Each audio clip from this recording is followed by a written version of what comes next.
नमस्कार दोस्तों, R S. Agarwal official YouTube channel पर आप सभी का स्वागत है। और हम लोग बात कर रहे हैं जवाहर नवोदय विद्यालय प्रवेश परीक्षा की, जो कि कक्षा 6 के लिए आपकी होनी है। और तर्क शक्ति यानी कि रीजनिंग का पार्ट खत्म हो चुका है और हम लोग बात कर रहे हैं अंकगणितीय योग्यता यानी कि मैथमेटिक्स पे। ठीक है, जितने भी क्वेश्चन हम करेंगे वो हम इस बुक से करेंगे। ये आपकी रेडियन बुक कंपनी की बुक आती है जवाहर नवोदय विद्यालय के लिए, इंग्लिश और हिंदी दोनों में अवेलेबल है। फ्लिपकार्ट, अमेजॉन, सारी जगह आपको मिल जाएगी। आप इसको ऑर्डर कर सकते हो अपनी प्रैक्टिस के लिए, आपकी बेटर प्रैक्टिस हो जाएगी। हिंदी और इंग्लिश के पैसेजेस भी आपके दिए हैं। अगर आप हिंदी में देते हो पेपर, अगर आपने फॉर्म में हिंदी लैंग्वेज चूज किया है कि आप हिंदी में पेपर देंगे, तो आप ये बुक मंगाना, इसमें हिंदी के पैसेज दिए हुए हैं। और अगर आपने इंग्लिश लैंग्वेज चूज की है कि आप इंग्लिश में पेपर दोगे, तो आप ये बुक मंगाना, इसमें इंग्लिश के पैसेज दिए हैं। ठीक है, इसमें सिर्फ इंग्लिश के पैसेज हैं, इसमें सिर्फ हिंदी के पैसेज हैं। उसके अलावा मैथ और रीजनिंग वो दोनों में सेम है। इसमें हिंदी में क्वेश्चन मिल जाएंगे, उसमें इंग्लिश में क्वेश्चन मिल जाएंगे वो। ठीक है, तो कंफ्यूज मत होना कि इंग्लिश में लिखा है, हिंदी में कहाँ है पैसेज। हिंदी वाले पैसेज इसमें मिलेंगे, तो अपनी लैंग्वेज के हिसाब से आप देख लेना। चलिए, तो हम लोग जो आज का टॉपिक उठाए हैं वो है भिन्नों का दशमलव में रूपांतरण और दशमलव का भिन्नों में रूपांतरण। ठीक है, तो या तो भिन्न से दशमलव बनाएंगे या तो दशमलव से भिन्न बनाएंगे, यानी कि conversion of fractions to decimals and vice versa. शुरू करें। पहला क्वेश्चन ये है, निम्नलिखित में से कौन सी संख्याएं आरोही क्रम में व्यवस्थित हैं। अब अगर आप लोगों को याद हो, बहुत बचपन की बात है, बहुत बचपन में एक टीचर ने आप लोगों को बताया था कि जिस संख्या का हर जितना बड़ा होता है वो संख्या उतनी छोटी होती है यदि सभी संख्याओं के अंश समान हैं। समझाया था कि यदि सभी संख्याओं के अंश समान हैं तो जिस संख्या का हर जितना बड़ा होगा वो संख्या उतनी ही छोटी होगी। क्यों? क्योंकि जितनी बड़ी संख्या से हम विभाजित करेंगे उतना ही ज्यादा वो अंक हमारा छोटा होता जाएगा। ये चीज बहुत बचपन में बताई थी, तुम लोगों को पता नहीं याद है कि नहीं, लेकिन बताई थी, ये पक्का है। तो यहां पर क्या करेंगे, अगर हम देखें तो हमारी दो संख्याएं तो हमको भिन्न रूप में दी है, एक संख्या हमको दशमलव में दी है। तो उस दशमलव वाली संख्या को हम क्या करते हैं, हमने लिख दिया इसको 25 और बटे 100 लिख सकते हैं। 0.25 था तो दशमलव हटाया, दशमलव के बाद 2 अंक थे तो 2 शून्य बढ़ा दिए, ये हो गया 25 बटे 100। तो इसको क्या लिख सकते हैं, 25 एक कम 25, 25 चौको 100, 1/4 हो गई। अब हमारे पास संख्याएं क्या है, 1/2, 1/3 और 1/4। आरोही क्रम मतलब छोटे से बड़े की तरफ लिखना, तो सब अंश तीनों के समान हैं, तो हर सबसे बड़ा है हमारा 1/4 का, उससे छोटा हर 1/3 और उससे छोटा 1/2। तो हमारा जो आदर्श क्रम बनेगा वो बनेगा 1/4, 1/3, 1/2। अब 1/4 को दिया हुआ है 0.25, तो हमारा उत्तर यहां पर क्या बन गया, ऑप्शन नंबर सी। देखा कैसे एकदम छोटू सा क्वेश्चन था। अगला क्वेश्चन ये है, 2 धन 3/10 धन 4/100, इसको हम क्या लिखेंगे। इसको करने के दो तरीके हैं। या तो आप ऐसा करो कि 2/1 कर दो और फिर 10 और 1, 10 और 100 का आप ले सकते हो, क्या तीनों का लघुत्तम ले लिया और फिर उसके बाद सॉल्व किया लंबा क्वेश्चन, टाइम हो अगर।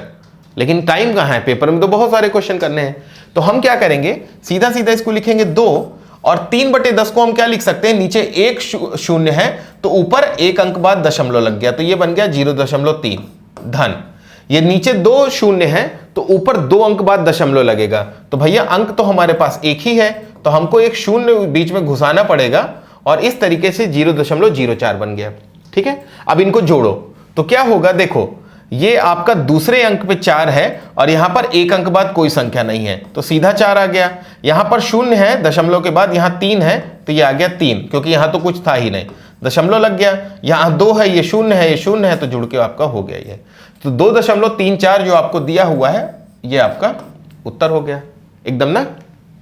चलो अगला क्वेश्चन है, आपको बोल रहा है कि 24.8 को हम क्या लिख सकते हैं।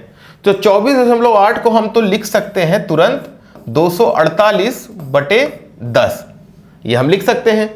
जब हम 248/10 लिख देंगे तो फिर हम क्या करेंगे, इसको भाग देना शुरू करेंगे। तो मिश्रित भिन्न ही बनाना है, मिश्रित भिन्न बनाते हैं। तो 10 दूनी 20, 20 हो गया, 4 बचा तो ये बन गया 48, है ना। 10 दूनी 20 हुआ, आपका शेष बचा 4, वो आगे जुड़ा तो 48 हो गया।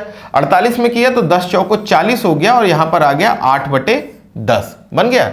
अब 8/10 को क्या लिख सकते हो, 2 चौको 8, 2 पंचे 10, तो ये बन गया 24 सही 4/5। एक तो ये तरीका हुआ। दूसरा तरीका क्या हो सकता था कि आप सीधे 24 को अलग रखते और 8/10 लिखते और ये 2 चौको 8 2 पंचे 10 करते और 24 सही 4/5 कर देते। लेकिन इसमें दिक्कत ये है कि अगर आप थोड़ा सा भी गलत कर गए तो आप पूरा का पूरा क्वेश्चन गलत कर देंगे। तो बेटर है कि आप उसी तरीके से करो जिससे आपको समझ में आए। ये एकदम शॉर्टकट है कि आपको दशमलव के बाद जो भी संख्या लिखी उसको अलग रख दो और उसको ऐसे करके विभाजित कर लो, वो एक भिन्नात्मक संख्या बन जाएगी।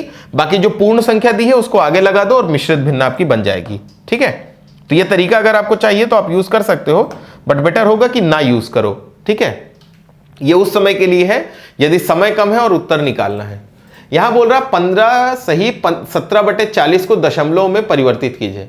तो पहले तो हमें इसको पूर्ण भिन्न में बनाना पड़ेगा क्योंकि अभी तो मिश्रित है। तो हमने क्या किया कि 40 को गुणा किया 15 से, तो 15 गुणे 40 ये कितना हुआ, 0 हो गया। 4 पंचे 20 और 4 एकम 4 और 1 5, यही तो बनेगा, है ना। 0 वैसे ही है, 4 पंचे 20 2 आ गया, 4 एकम 4 और 4 एकम 4 और 2 6। ठीक है, 600 हुआ ये। तो अभी हमारी संख्या हुई 600, उसमें 17 और जुड़ गया तो हमारी संख्या बन गई 617/40। अब 40 से 617 को भाग देते हैं तो क्या हुआ, 40 एकम 40 हो गया, यहां पर आ गया 1, यहां पर आ गया 2 और ये बन गया आपका 217। अब 217 को अगर हम भाग देते हैं तो क्या होगा, 4 पंचे 20 होता है, तो 40 पंचे हो गया आपका 200। अब बचा आपके पास 17, आपने दशमलव लगाया और 0 बढ़ाया, ये हो गया 170। अब करोगे तो 4 चौको 16 हो गया, ये आपका 160 हो गया। बचा आपका 10, हमने 0 और बढ़ाइए 100 हो गया, तो 40 दूनी 80 हो गया यहां पर। ठीक है, अब 15.42 हमको मिल गया है तो हमारा उत्तर तो आ ही गया है, तो क्यों आगे हम मेहनत करें। अगला प्रश्न ये है आपका, इसमें क्या बोल रहा है आपसे क्वेश्चन नंबर 27 में 90 धन 5 धन 6/10 धन 3/100, वही करते हैं। ठीक है, हमने लिखा 90, हमने लिख दिया 5, 6/10 को लिख सकते हैं 0.6 क्योंकि नीचे एक ही 0 था। यहां पर 100 में 2 शून्य है तो ऊपर हो गया 0.03। अब इसको जोड़ना शुरू करें तो यहां पर 2 अंक बाद दशमलव, यहां पर 1 अंक बाद दशमलव, तो 2 अंक बाद वाला दशमलव आ गया। यहां पर दशमलव के तुरंत बाद ये है 6 और यहां पर 0 है, तो जुड़ के आपका हो गया 6। आगे बढ़े 0 0 5 और 0, तो ये हो गया 5 और ये आ गया 9, तो 95.63 आपको जो ऑप्शन नंबर ए में दिया है ये आपका उत्तर बन गया। अगला क्वेश्चन ये है 6.927 का विस्तारित रूप क्या होगा। अब इसका विस्तारित रूप लिखते हैं तो क्या होगा, देखिए हमने लिखा 6 को अगर 1 से गुणा करते हैं तो वही बनेगा धन। अलग अलग संख्याओं को हम अलग अलग रूप में चेंज करते हैं, तो इनको अगर लिखोगे ये संख्याएं आपकी 0.927, ये क्या है, ये संख्या आपकी है 0.9, 0.02 और 0.007। ये 3 संख्याएं हैं। अगर इनको आप जोड़ दोगे 0.9, 0.02 और 0.007 तो आपका 0.927 बन जाएगा। तो इनको हम इसी तरह से रख लेते हैं पहले ताकि आपको आसानी रहे। ठीक है, तो पहले मैं एक बार पूरा अलग करके रख देता हूं, फिर हम इसको जोड़ेंगे। तो हमने लिखा 6 धन 0.9 धन 0.02 धन 0.007। ठीक है, अब इसको चेंज करते हैं तो हमने लिख दिया 6 गुणे 1 धन 9 बटे, या फिर गुणे ऐसे सीधा दिया है तो हम ऐसे लिख देते हैं, तो हमने लिख लिया 9 गुणे 1/10 धन 2 गुणे 1/100, क्योंकि यहां पर दशमलव के बाद 2 अंक थे। यहां पर हो गया 7 गुणे 1/1000 क्योंकि दशमलव के बाद आपके 3 अंक थे। तो अब जो विस्तारित रूप बनेगा वो आपका ये बनेगा, और ये आपको किस में दिख रहा है, ऑप्शन नंबर बी में दिख रहा है।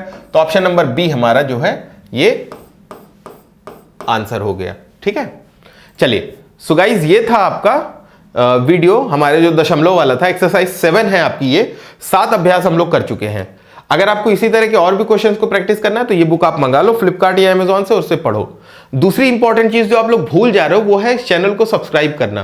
मुझे नहीं पता क्यों भूल जा रहे हो, शायद कोई इशू चल रहा है, बट वो कर लेना है। उससे फायदा ये होगा कि जब ये वीडियो आएगा तो आपको पता चल जाएगा कि आपको उस वीडियो को देखना है और फिर एकदम राजा बाबू की तरह आगे आगे पेपर को क्लियर करना है ना, वो पढ़ना है ना, तो करना पड़ेगा ये चीज। ठीक है, जब हम नेक्स्ट वीडियो में मिलेंगे तो इसकी आगे की चीजों को पढ़ेंगे। तो मिलते हैं फिर नेक्स्ट पार्ट में, तब तक के लिए बाय बाय।